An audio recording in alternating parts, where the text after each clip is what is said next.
Yeah. It's the biggest. You know what I'm talking about? Hey. Yeah. She want the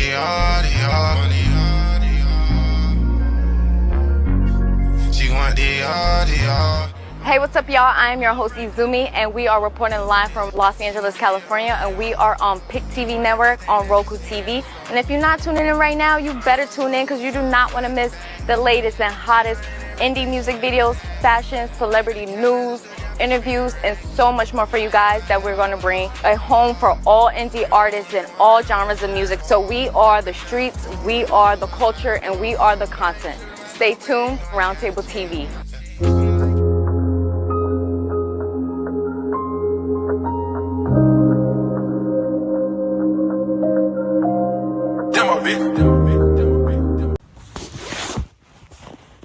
Yo, what's up? This bruh man from the fifth floor. Yo, look at here. Y'all need to support the new Coaching World channel on PIC TV Network. It's all that. I mean, go to www.watchpictv.com. That's PIC TV.com. It's all that. So spread the word. You know, the new coaches channel. That's PIC TV Network. www.watchpictv.com. You know, my dude, man, David Edwards is the president, all right, of the PIC TV Network. So let's support him. You know, PIC TV, all coaches need to be off up on this here channel. I mean, it's like money in the bank. Matter of fact, it's like Serb sandwiches in the bank. All the Serb sandwiches that you can eat. Watching PicTV.com for the coaches. Peace.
Hey everybody, David Evans here from Washington, D.C. Don't touch that dial because we have a brand new hit show on right now. The Prison Freedom Show is on, and you already know it's going to be hot as fish grease. One of our brand new shows. And I'm so happy today.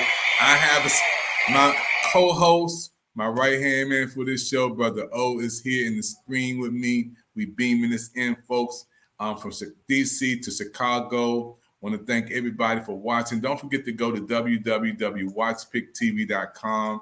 We are popping and rocking from the nation's capital all the way here, Washington, D.C., and we beaming it in from Chicago. And we have another special guest all the way from Jerusalem, our very special guest on tonight on the Prison Freedom Channel on the PIC TV Network. Popping and rocking from D.C. to Chicago, popping and rocking from Jerusalem. Our brother is going to be on telling his story.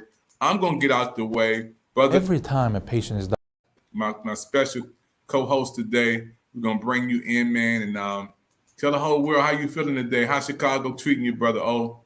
Oh, man, Chicago's been treating me well, you know, as usual, you know. I'm happy to be here. Had a long day, but this is the moment that I've been waiting for. So I have a special guest that I want to introduce the entire audience to. I met this brother a few months back, told him that I could get up with him. And so once I finally called him and told him that we wanted him on the PIC TV Network, he was more than obliged to come. And so we're here today. Man, thank you, man. Hey, brother, how you doing today, my brother? I'm great, man. I'm blessed to be here, to be able to be on this platform with you brothers, and I appreciate the invite, man. And I was more than happy and glad the brother reached out to me, man, because I believe that we all have a story to tell. Some are heavier than others, but they all need to be told, man. And I try to do my best to network, given the life that I've lived, to get it out there, man, especially to a lot of these young brothers and sisters, man, that are out here and have this misconception about this whole life that they've been dealt and they've been taught and they've been told that things are this way, when in reality they're in a whole different way, man. Definitely. And so I got a piece. So for those of you who do not know who I am, I'm Orion Meadows. I am the business manager of this program, the Prison Freedom Show, and also I co-facilitate some of Hello America. Now, I'm an author, spoken word performance artist, and I have a piece that I would like to say right now that, hold on one moment. So I have a piece that I would like to say that I believe resonates with everything that this brother is about to convey to all of you. So it's entitled Thug Consequences. Retracing steps of my path. Regrets from the past lingering in my mind as I rewind the scenes of the mental motion picture playing out in the theater of memory. The pictures recorded are distorted yet still poignant enough to evoke sensations that cause me to shudder. And dismayed from the thought of a life filled with potential wasted in the gutter. They say it's a terrible thing to waste minds. So then why did I waste mine? Staying wasted, filling my body with liquor and smoke, gun tucked under my shirt at the waistline. Not understanding that it takes time and dedication to build a future with success. Too obsessed with fulfilling the prophecy of my death. And although my demise didn't manifest in the flesh, I'm buried alive, my development under arrest. Now this is the product of my labor. Perhaps I was possessed. My wonder years, my soul hungering for glory and respect. For Lord knows those streets called me, like the voice of a whispering gin. Or was I simply delusional, mind clouded from all the chronic whiskey and gin? Father, forgive me for sins I can never atone for. For I've seen murder, torture, misery, and sadly this heart of mine firsthand has known war. The days of my life, like the stations of the cross, the burden of my choices, and the weight that comes with the stunning realization of their cost. These are a thug's consequences. That's deep.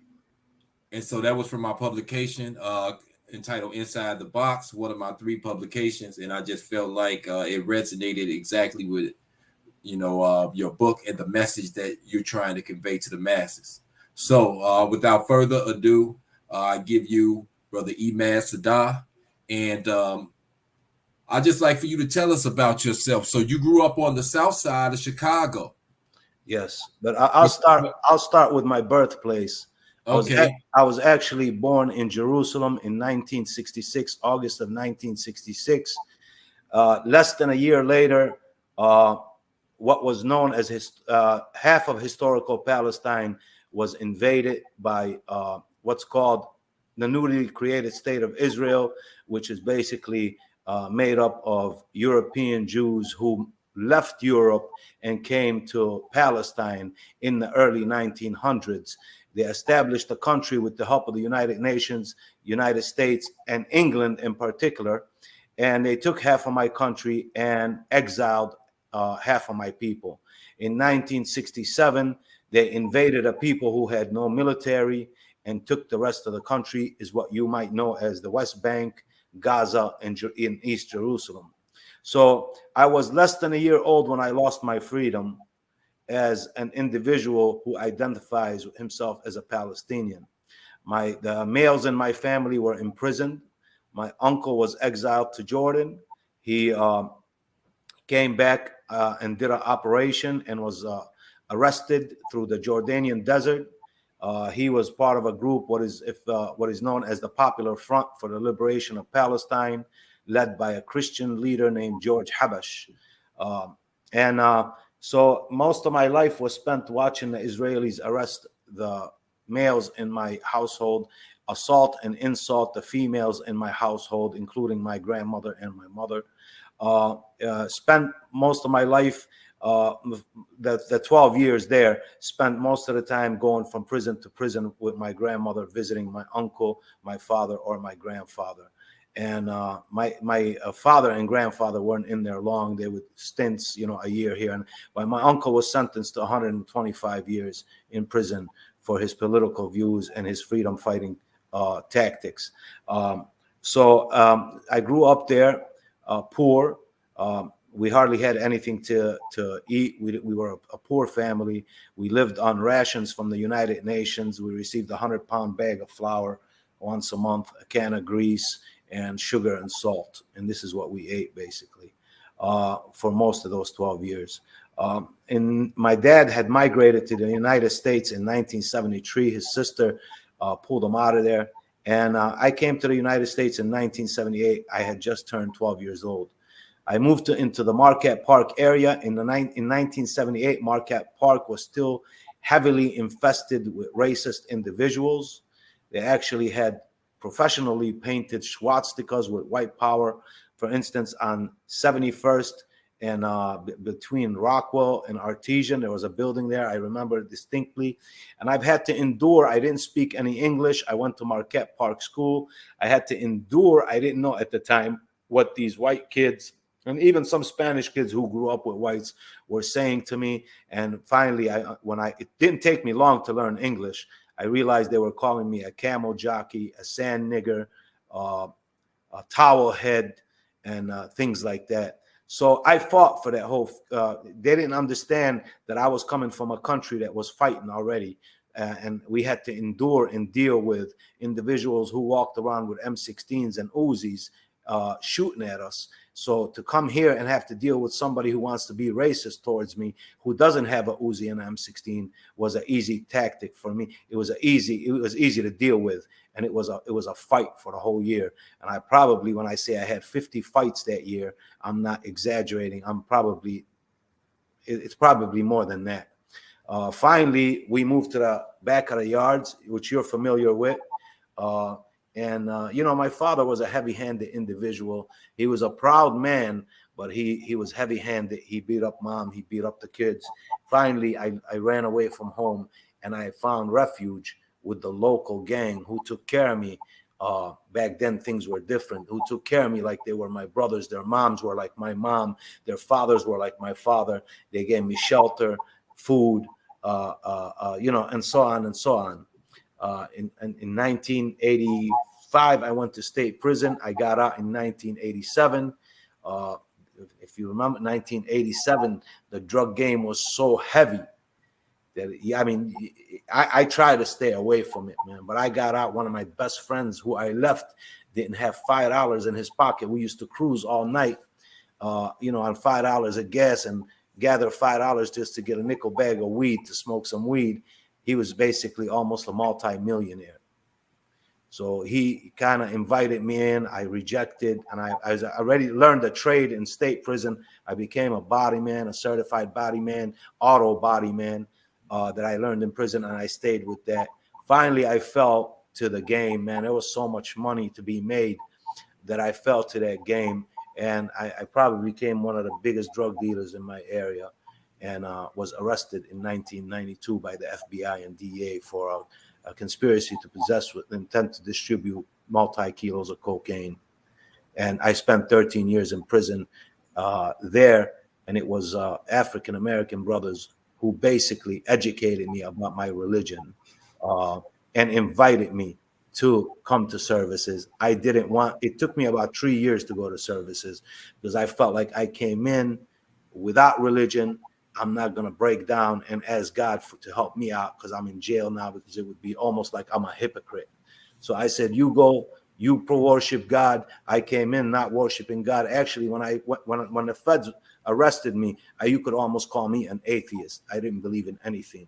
There was a point in my life where I just disregarded God and said, if there was a God, many of the things that happened would not be happening. Why is there Muslim, Christians, and Jews? This is obviously a fabricated. These are fabricated institutions. They're fabricated by human beings. That there is no God. and I learned the hard way that there is a God. It's the God that sent Abraham. It's the God that sent Moses. It's the God that sent Jesus. It's the God that sent Prophet Muhammad, peace be upon him.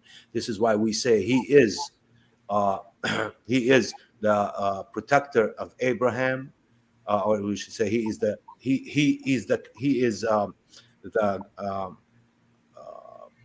I'm stumbling onto it, but we say he is the creator of Jesus and he is the guide of Muhammad, peace be upon him, and he is the friend of Abraham. And this is this is how we describe their God. These are the three Abrahamic faiths. I learned a whole lot. I studied a whole lot. I studied once I got to know, and brothers gave me some books to read. Once I read them, I couldn't stop reading. I spent most of my time, the 10 years after were spent reading historical stuff. There was I didn't read any opinionated stuff. Everything was historical and factual. And I came to realize how close we are and that there is a God. And ever since then, I've been basically walking that straight path. I felt like a fool because I thought I was really, really, really smart. It took some time and some reading and some recollection to just kind of realize that I was pretty dumb, to be honest with you. All right. So the title of your book, Jerusalem Gangster. Tell us a little bit about the lifestyle and gang culture that you eventually found yourself immersed in. Well, I'll tell you, initially when I got involved in the gangs, I fell in love with the individuals because of their love for me and their care for me. And from there on, man, I carried that torch all the way. I didn't, if people who know me from back then will tell you that this guy was nothing to play with. This guy was something to be reckoned with. I remember once I saw my brother. I had left home. I saw my brother and he said, "Hey, man, I saw so-and-so." It was an individual. I was 15. The individual was probably about 25, a grown man. And he said, "Man, he saw you walking down Hermitage," and said he crossed the street because he didn't want to cross your path. So I was basically at one point a very deadly individual, standing at 5'4", but was very deadly. I wasn't scared to fight with my hands. I wasn't scared to go what back in the day we called humbug, to the next neighborhood and humbug with fists, baseball bat, chains at our ops. And so this is some of the stuff that I went through in my gangbanging days. Now in my drug dealing days, we were moving a lot of dope, a lot of drugs. And you're talking about a night of Super Bowl between 12 noon and midnight. We'd probably clock in about 50 grand that day and shut it down a little bit after that. We played cautious. We had cars with traps in there. We didn't move anything that was sitting in the car out in the open. We tried to keep violence to its minimum, especially when you're doing that kind of business. You don't want to cause any more heat to yourself than necessary. So, when did you get released? From federal prison or state prison? From federal prison, the last time that you got out. I was arrested February 11, 1992, and I was released early May of 2004. Okay, so the first time you went to prison, you did your time and you got out, but you practically kind of like went back to the streets. But this last time, when was the moment that you felt like you needed to make that change? What? I'll tell you when and what made you have this paradigm shift that ultimately led you down the road to changing your life for good? I'll tell you what, it was long before I got out. It was long before I learned religion.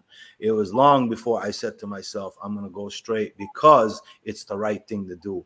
I had already decided once I was arrested by the FBI and DEA and wound up in the Metropolitan Correctional Center in downtown Chicago, and I seen the amount of individuals cooperating with the government, guys who were straight up stand up, were people who were to be reckoned with on the street. Now they were in the MCC, and a lot of them were telling. And it really did a number on me, just sitting there thinking. I remember walking in when I first got arrested. A Puerto Rican guy named Rico walked up to me and said, "Hey, don't talk to nobody here. They're all snitches." I thought he was crazy because I had done state time. And you go to the joint, that's not your idea. That's not the perception you have. I already knew how it was in state prison. And I thought I was coming into the same thing when I went to the feds in February of 1992. To my surprise, if these people were arresting 20 individuals, within weeks, 18 of them were already telling, taking some kind of plea. So when I saw that, it took all the life out of me, man. And I was so depressed that I couldn't believe that I was going to have to sit in this jail. And I knew I was going to face a lot of time. I already knew how these people were playing by what I saw within a couple of weeks, not even within the first few days. And I said, man, I'm going to have to do time with these individuals. And these are the same type individuals as the individual who put me in here, the informant. So I had already decided that this would not be even fair. How do you even get involved with something when you know I'm going to hold my weight?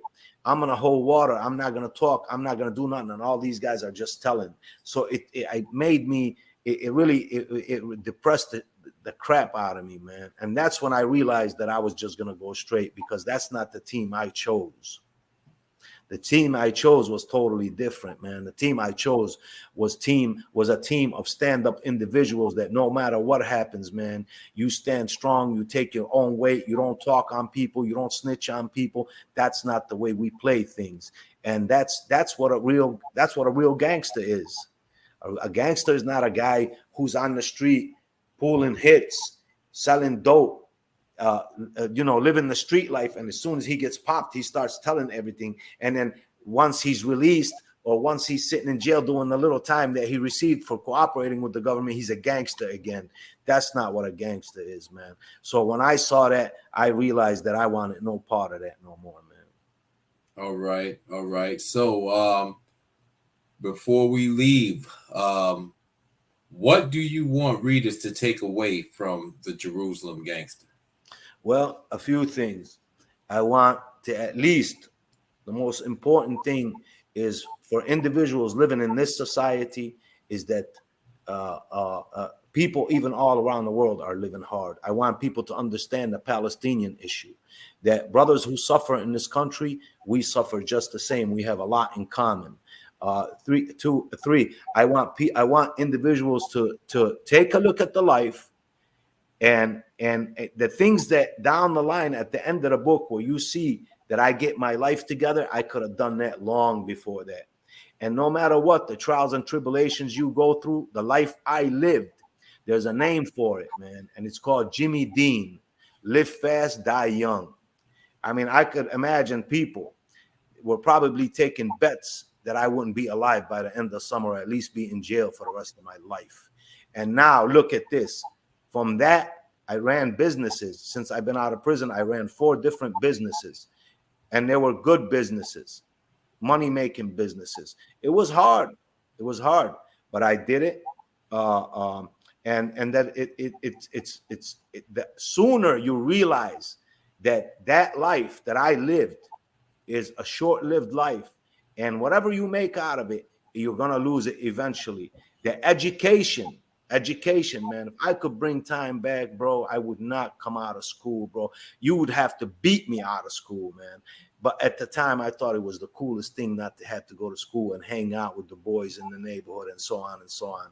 If I would have went to school, man, back then and spent all that time that I spent in jails in school, I could have been a doctor, man. And it's doable. It's doable. That's why I try to encourage a lot of young brothers, man. Now, even if you're 21 years old and you don't have a high school diploma, if you went and obtained your GED and spent 3-4 years in school majoring in something, and there's a lot of programs out here to pay for that, majoring in something, man, that your life would be a totally different life.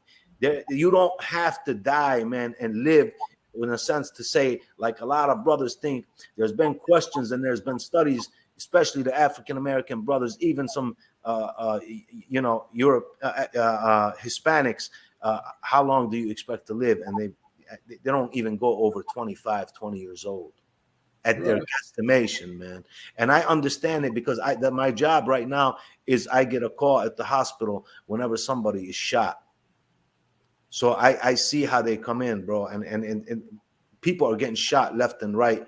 I would tell you 6 or 5 out of the 10 shootings I go to the hospital, 6 or 5 of them are innocent victims, bro, hit by stray bullets or a car shot up that resembles somebody they're beefing with. Right. Females with babies in the back seats. I mean, this week I was called to at least 15 shootings between Wednesday and Sunday. 15 shootings, one hospital, and I'm one. There's 2 other people going on calls, and the other one probably had 10, and the other one probably had 5 or 6. So we're talking about 25 to 30 shootings between Wednesday and Sunday. And you know, that's something that Dr. Evans and I have been talking about. You know, the crisis that we have in America with guns and violence, and eventually we're going to have some people come on our Hello America program and talk about those issues, such as what you were talking about, as far as people being, you know, hurt and killed by gun violence. Yes. You know, because it's definitely a crisis here in America. So, Dr. Evans, I'm going to give it to you and let you take over from here. Man, I'm just so happy, man, that my brothers come on to people around the world that can see the PIC TV Network Freedom Channel, man. And we want you to be on the book fair this Saturday. I never thought that your life, man, would impact so many others. We're gonna go to a commercial break. When we come back, I'm gonna ask you what would the older version of you today tell the young version of you. Then I'm gonna ask you, if you was in the room with 5,000 young people from the age of 25 on down, what would you tell them if they was getting ready to make some moves like you had made in your life? 2 things I'm gonna ask my brother when he come back. What would the older version tell a young version of you? And then if you was in the room with 5,000 young people, the age of 25 on down, who's out there in the gang banging, running the streets and doing things, crime and violence, what would you tell them? After we come back, you're on the Prison Freedom Channel today, my brothers and sisters. We're beaming it from Washington, D.C. to Chicago with my co-host, Brother O, and we beaming it in to my brother from Jerusalem, who is our special guest today on the PIC TV Network. We'll be right back right after this. Don't touch that dial. Every time a patient is diagnosed with colon cancer, the first question is, am I going to survive this? So let's take a moment and talk about the probability of cure in this disease.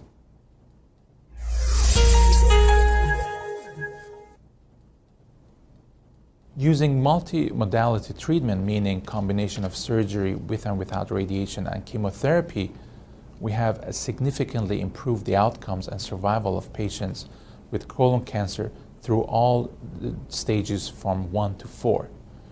Unfortunately, whether a patient will be cured or not is still determined at the stage they were diagnosed with.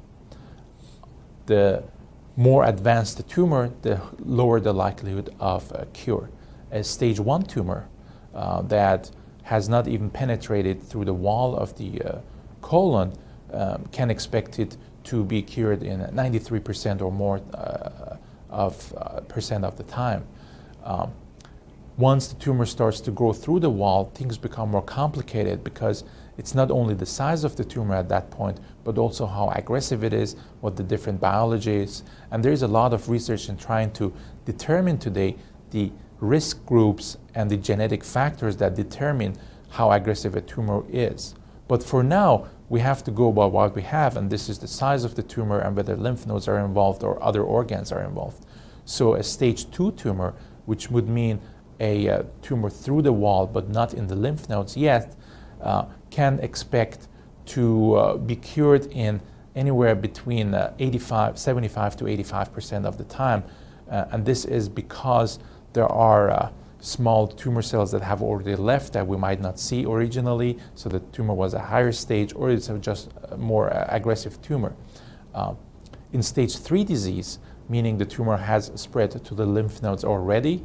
Unfortunately, these numbers drop significantly. Stage 3C, meaning more than 7 lymph nodes or very advanced primary tumor, the cure rates drop to 44% rate if you look at the patient populations.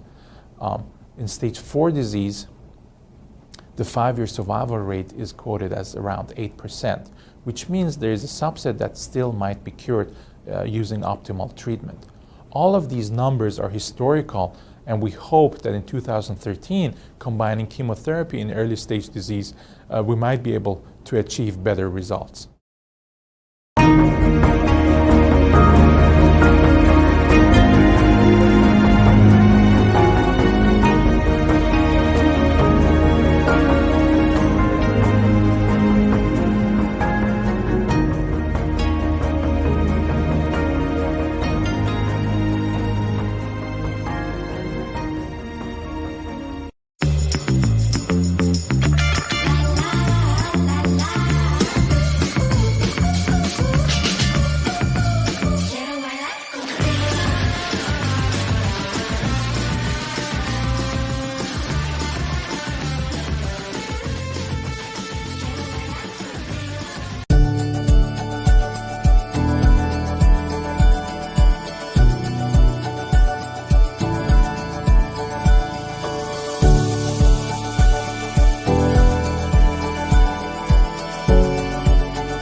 Hey everybody, David Evans here once again from the PIC TV network. Breaking live, we here on our television network today. One of the hottest shows on the PIC TV network out of our 60 channels is the Prison Freedom Channel. And I'm so happy for our special guest today, who's beaming it in way from Jerusalem, where she grew up at, living now in Chicago. And I want to thank my co-host, my right-hand man, who is the face of the Prison Freedom Channel, Brother O. Brother O, I'm so happy, man, for you taking time out to get another special guest on. And I want to give a shout out to Brother O, some of the people who we had on. Benny, can you give some names, Brother O, before we bring our brother back in? Oh, yes. We've had Celia Cologne. She was on the show. We had Miss Brock Kelly. She was on here. We had Professor Bennett Lee. We had Randall Washington, just to name a few. And also Tim Barnett. He was interim director of University Without Walls. At one time, he's no longer the interim director, but he is still a professor at Northeastern Illinois University, and he is still with the Prison and Neighborhoods Arts Education Project out of Northeastern Illinois University. So those are just a few people that we've had on the Prison Freedom program. Yeah, and one of our special guests won, man. We got to give a shout out to him. He was on our public official show. He won. Oh, yeah. So he won the Democratic primary. You're talking about Dan Pogoshelski. He's running for the commissioner for the Water Reclamation District right here in Chicago, Illinois. So he won the Democratic primary. And, he's still running. He has to face his opponent, whoever wins the Republican primary. But he did, get to the next stage. That's big, man, to have him on and winning. We're excited about everything transpiring. And this has been one of the greatest shows we have had on PIC TV Network on the Prison Freedom Show. And those who are watching right now, Prison Freedom Show is a show that we got together to give people a shot, to talk about what their life looks like now after they come out of prison, a new start. And our brother today is giving everybody hope that you may be in prison, but prison don't have to be in you, and you have a vision after prison. Wow, that's pretty cool. A vision after prison. And I want to ask our brother today, brother, what would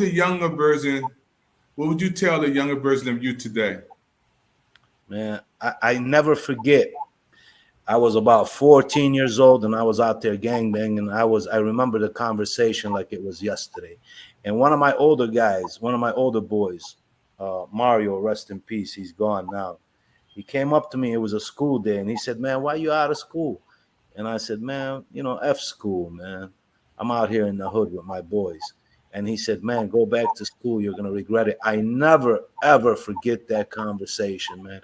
That conversation sticks in my head regularly, man. I would tell definitely push my old me, even with the stuff that my dad was doing as far as beating us up and stuff like that, man. I would have stayed in school, man, and I would have finished school, because I'm going to tell you, man, the only antidote to this mess is education, man. That is the only antidote to this mess, man. And when you abandon education, you basically abandon your life, man. And that's what I would tell the old me. Stay in school. You don't have to listen that. You don't have to prove nothing to nobody, man. Because I was out there. I was eager to prove myself as a vicious individual in my neighborhood, demanding my respect by brutality. In my at 15, 16, 17, and 18. When I went to the state joint, man, I gained a lot of respect. I moved up to second C real quick, which is within the Latin folks at the time. At 19 years old, I was already holding a second spot within that institution for the Latin folks or Latin disciples, whatever you want to call it. Spanish gangster disciples was at the time. That was the concept. So that's what I would tell the young me, man, to stay in school. Definitely, man. Stay in school, be strong, and take it. Take it, because that's the key. That's the key. That's the key to open all doors, is education, man. Yeah, man. Man, I just thank you for your words of inspiration, encouragement, motivation. Got to give you 5 stars. Appreciate that. Man, that was beautiful. And, I will tell you this. Yesterday, I sat down in downtown Chicago, and I was in a meeting with state representatives about gun violence. And I spoke. And when we speak, and I'm not trying to say, I don't have a PhD in literature or a PhD in science, but I have a PhD that was given to me, that was gained, which is street knowledge. And when we speak, these individuals, their jaws dropped, and they were listening because of the what I had to say and what others had to say about the cure to this madness and to this sickness. And I will tell young brothers this: if you think it's gangster to shoot somebody and kill him, if that's gangster, then what is an individual who walks into a school and kills 15 people in one shot? How much of a gangster is he? If that's what makes a gangster, if that's what makes a thug by shooting an individual, then what is that individual? Should we consider him as a thug and a gangster because he shot 15 people in a school or in a mall or whatever the case may be? It don't make you gangster to pull the trigger and kill somebody. And I'm going to tell you, man, life is beautiful. Life is great. It doesn't have to be lived the way it's being lived in some of the disadvantaged communities. There are resources out here, man. I used to get upset at brothers in the joint, man, when something came up about something, a TV in the TV room. And I say, man, that's them white people shit. No, I used to tell them, bro, don't say that. That's not their shit, man. That's our shit. Our families pay taxes. We pay taxes. Every time you walk into a grocery store and buy a can of pop, you pay taxes.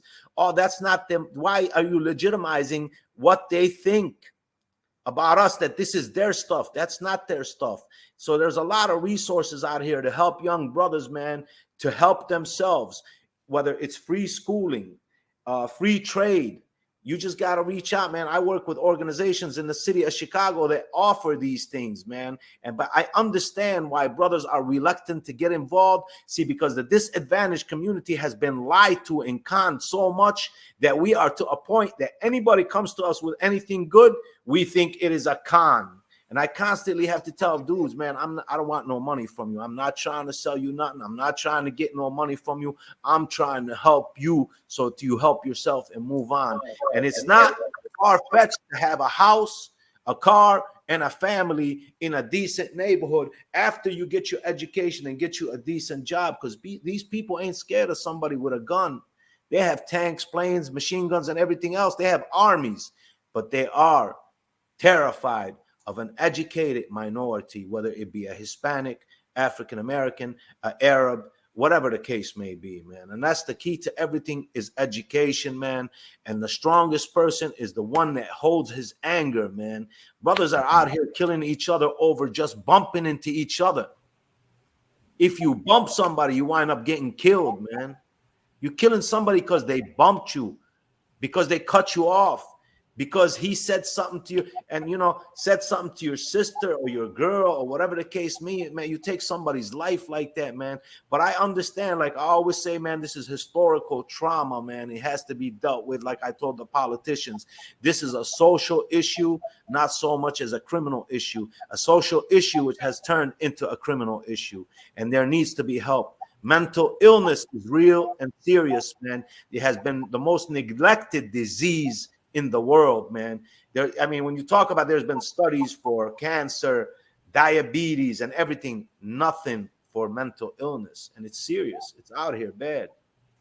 Man, I'm just so excited, man. When I hear you talk, man, you can reach people I can't reach. You can touch people I can't touch, and that's why this show is so vital. You and Brother O, the Prison Freedom Show, man, is a lifeline to let people know they have been forgotten, man.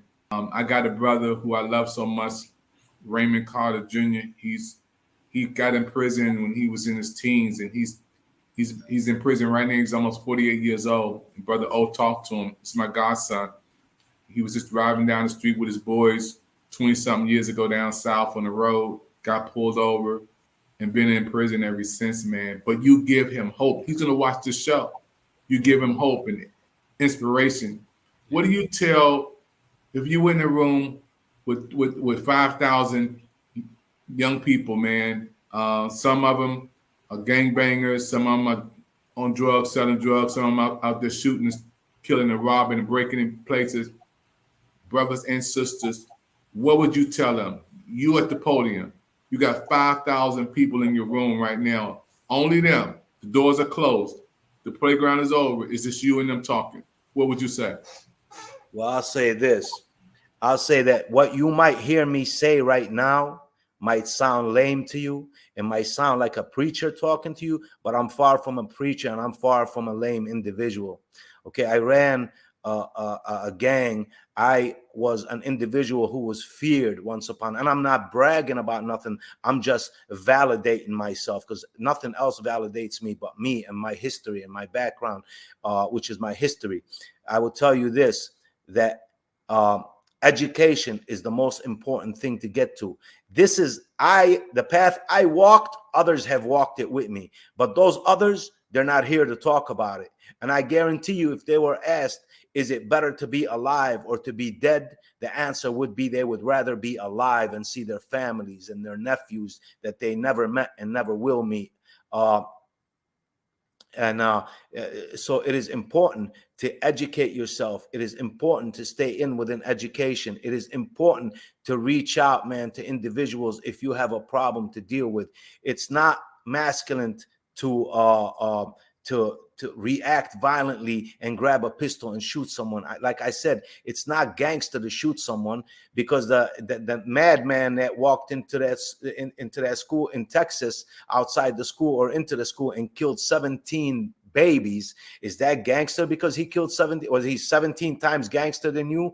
So I would say, man, this individual who was probably at times considered to will be dead by the end of summer or in prison for the rest of his life, was just in a room sitting with senators discussing how to change policy, how to make this a better place.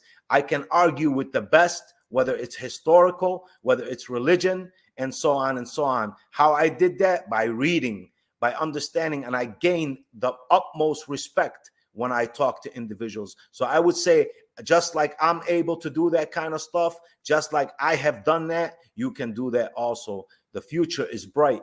You have to make it bright, or you can make it dark and end it. And I see a lot of young brothers doing that and gone. It's over with. It's over with. Wow, man. I want to thank you for coming on Pick TV Network. We got to have you to come back. Brother O, want to close us out tonight, Brother O? All right. Thank you, Dr. Evans. So we're more than glad to have you here. It was an honor. You know, I met you at Professor Lee's office at a NAFI reentry circle meeting. And your story is definitely intriguing, and we just appreciate your story and the work that you're doing, your testimony. And until next time, everyone, I'm Orion Meadows, your business manager for the Prison Freedom Program. And this is the Pick TV Network. Check us out. We're on Roku, 60 channels. And don't forget to check out Imad Sadeh's book. Please do not forget to check out his book, man. Read it. It's an interesting story. He's been through a lot, and you definitely won't be disappointed. I got the book myself. I read it, and there's just a lot of things in there about the world, about history, and about how different people struggle throughout the world. But it talks about the ability to be able to persevere and overcome. And even though people may make mistakes in life, they can still come out on top. And this is what has happened with this man right here. So until next time, we'll see you again on the Pick TV Network. I'm Orion Meadows. And for Dr. David Evans, we're out. Till next time. Everybody have a blessed day. Peace.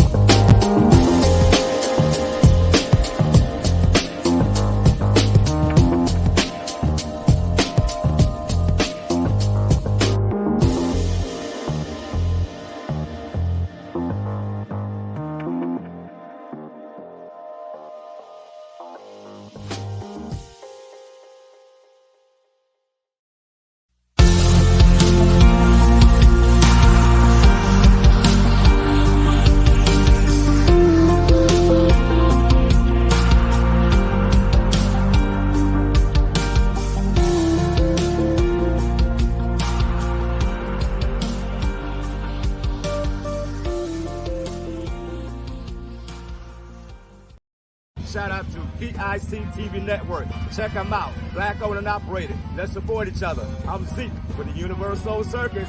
I'll be tuning in. Shout out to PIC TV Network. Check them out. Black owned and operated. Let's support each other. I'm Zeke with the Universal Circus. I'll be tuning in. Broken down, tired of living life on the merry-go-round.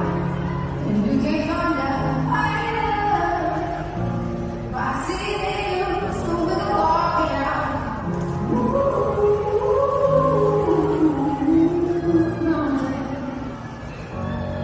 We go walking out.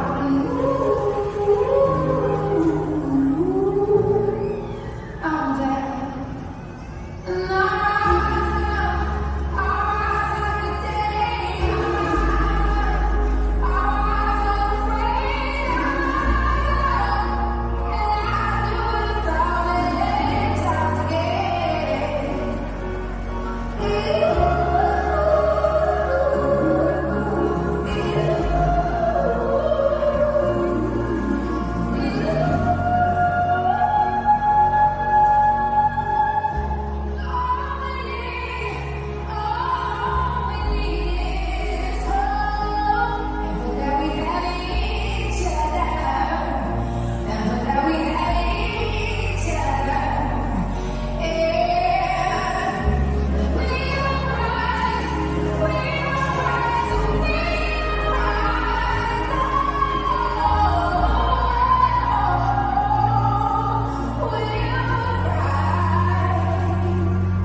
Shout out to PIC TV Network. Check them out. Black owned and operated. Let's support each other. I'm Zeke with the Universal Circus.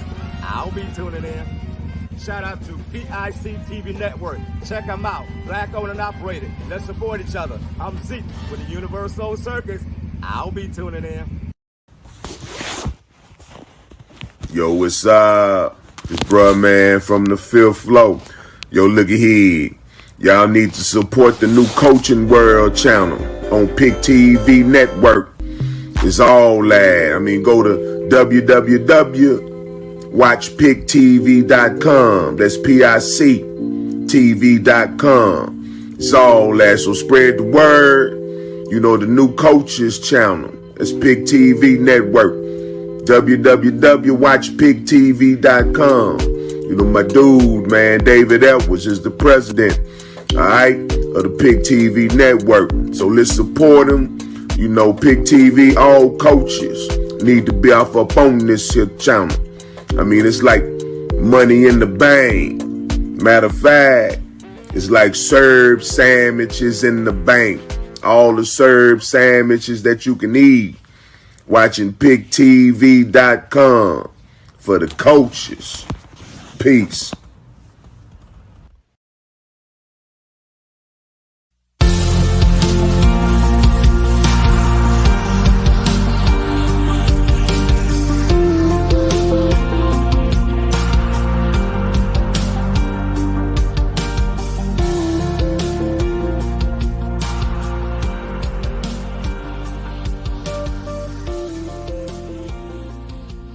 Count on me. Don't be worried. Cast all your troubles away. Wherever you're going, just know that I'll be there.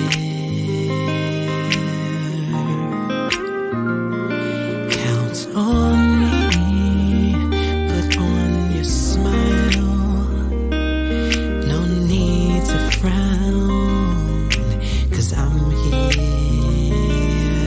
Just look to me, and it will be alright. Just take a breath and look around, 'cause I have never ever let you down. My love for you will never fail. I'll be here forever. Count on me, put on your smile. No need to frown, 'cause I'm here. Just look to me,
let you down.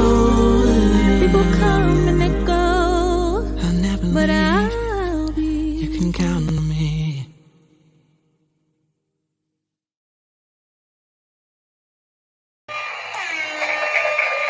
Everybody, this is David Evans from Pick TV Network. Listen, we are excited for all of you who've been watching our show today.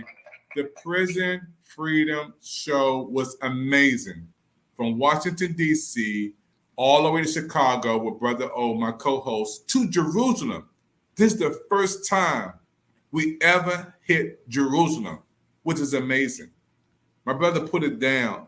And you know, he talked about being in prison at a young age and coming out, now being productive in society and helping other folks. But all of you are like me. When he goes into those hospitals and see people shot up, 10 people per week and more, and a lot of them are innocent kids, people sitting in cars, he sees that. You know, so we want to pray for him. We're also praying for our First Lady, Jill Biden, praying that she'll be healed very soon from COVID. And thank God for our president and our vice president. We're praying Pick TV Network. We need each other as we go through a season of helping and supporting. And one of the ways that we want everybody to support this network, the Pick TV Network, is to take a moment and to scan that QR code right there. When you scan that QR code with your phone, you can support the Pick TV Network with a donation of any size. You'll see there when you scan it, you'll see the PayPal, the Cash App, the Zelle, whatever you like to give. Matter of fact, we're going to have a Pick TV Network telethon real soon, our donation fundraising. You can be a part of it. You can chat in and contribute. We want to do some great things this winter as we prepare for 2023 to help some families in need. We're going to be adopting some families. You know, there's a lot of families who lost loved ones down in Texas, down in Chicago, and other places. These families still have to go through the holidays with an empty seat at the table. So what did Pick TV Network do? We have a gift card that brightens somebody's day, and we give the children some toys.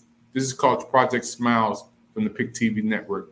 When I created Project Smiles, I was thinking about a family that will see a gift card in the mail and some toys for the kids during the holiday seasons to put a smile on their face. I'm going to show you some footage that we did last year. It was amazing. And some people we helped right here from the DMV. Yeah. And we took it right out of our own pockets. We helped people who are in need all the way to Zambia. We were giving over there to help people in the United States. And we want to try to do more this year, but we cannot do it alone. We need your help. We need your support.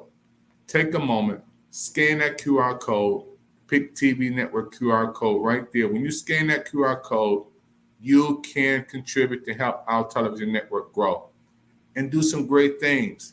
As you just seen on TV just now, the Prison Freedom Channel. It's a television channel show only seen on the Pick TV Network. Our network created this television show just for you. And everybody who has a story coming out of prison, or some may be in prison, they still have a story. And that story needs to be told. And there's so many people going from the prison to the New Vision, like our brother who was just on from Jerusalem, talking about how he was in prison at a young age. 50 times a year he would be locked up. So many times he would get in fights. He would do so many things that were crazy. And he wasn't even planning to live to be 21 years old. He had such a rough life. But now he's giving back. He's out of prison. And guess what? He has a vision after prison. And now his vision is to be productive in society. He has a book out. He's doing great things. Our brothers all the way from Jerusalem to Chicago doing great things. And you know what? A lot of times, those you watching me right now, you may have a loved one in prison, but they can have a vision after prison and come out of prison and do something great. Yep. And this is what the Prison Freedom TV show is all about. Giving people a chance to showcase their talent, gifts, and abilities to the world. Yep. And they have a story to tell the repeat offenders have a story. The people who are going through have a story. From prison, freedom. It's called prison freedom because guess what? Just because behind bars, that don't mean the bars have to be inside them. Just because they're looking inside, that don't mean they can't look outside.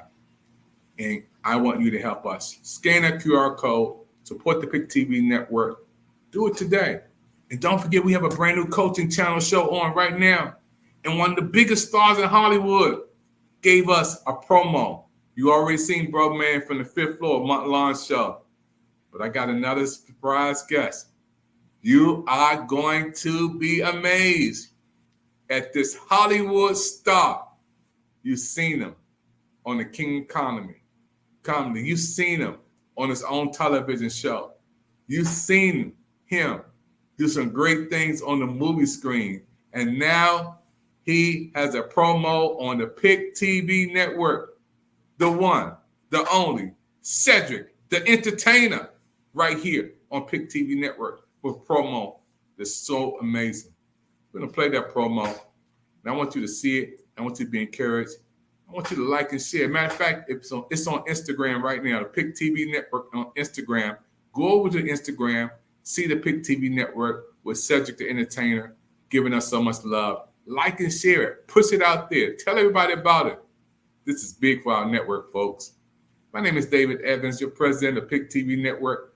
If you'd like to be on our television show, we have a brand new Coaching World channel that everybody's talking about, one of the hottest shows out. And I want to say congratulations to the PIC TV network new Coaching World channel that's on right now. You want to be on our Coaching World channel. Our Coaching World channel is a brand new channel, again, hot off the press on the PIC TV network, and you can be a part of our Coaching World channel. Congratulations to the PIC TV network Coaches World channel. You can be on this brand new channel. All you have to do is to call 202-505-2837. That's a brand new show, hot, breaking live on the PIC TV network. I want you to be a part of it. And I can't wait to show you this commercial from the one, the only, King of Comedy, one and only, has his own show. You've seen him on all shows and programs. One of the biggest stars in Hollywood gave PIC TV network this big commercial of the year, Cedric the entertainer. That is huge for PIC TV. Hey, I want to say thank you for your time, folks. My name is David Evans. And don't forget, tell somebody about PIC TV network. Our network is on Roku right now, coming your way. Thank you for your time. Keep on looking up because the best is yet to come. Check this out from Hollywood. It's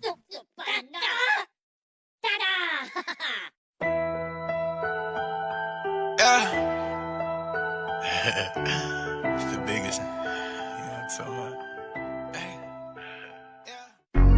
G1 Dior.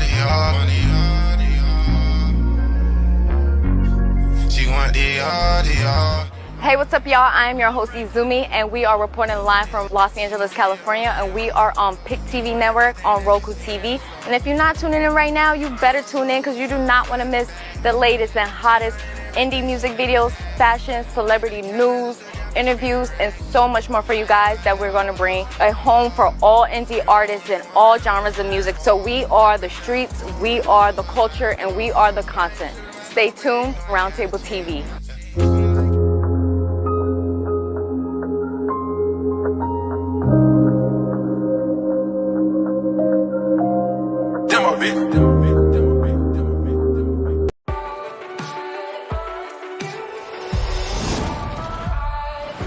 Tonight is movie night. Fascinating. Target acquired. In here, the party never stops. That's false. I got something to do in the morning, so it kind of does. In here, you can go anywhere. See anyone. You want to see something cool?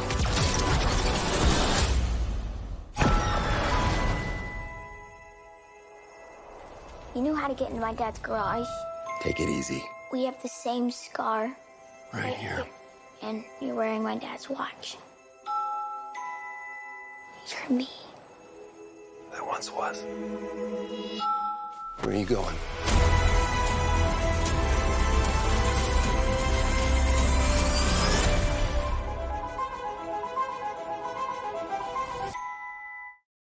Thanks for watching.